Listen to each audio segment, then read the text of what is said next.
Ato na ni siyang putlon kay nanurok na siya.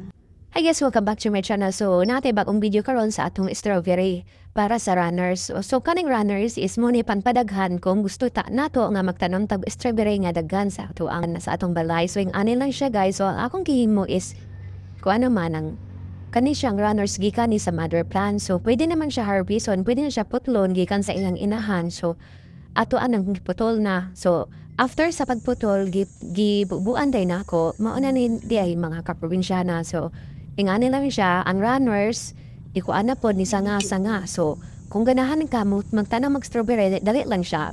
Kung ano nang ipadaghan. Pero, lisod, dili nindot ang imong yuta. So, ingani lang siya guys, mauna siya.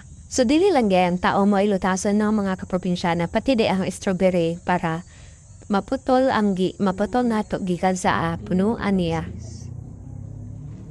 Nanay mga dalid. So, pwede na nato siya matutlon.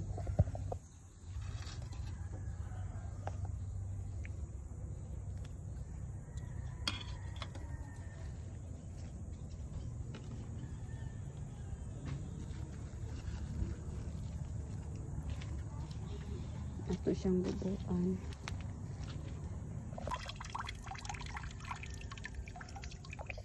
Ano guys, ako na pa. Pwede naman eh.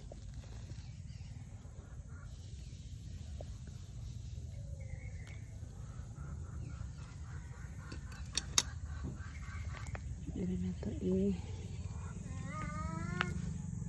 Lipat.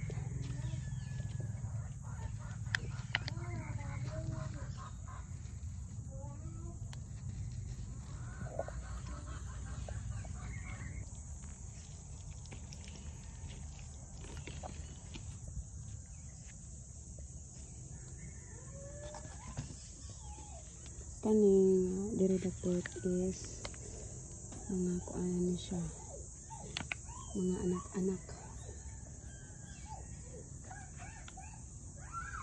Yan, nanapod na siya anak ko, dali kayo siya ng anak ng mga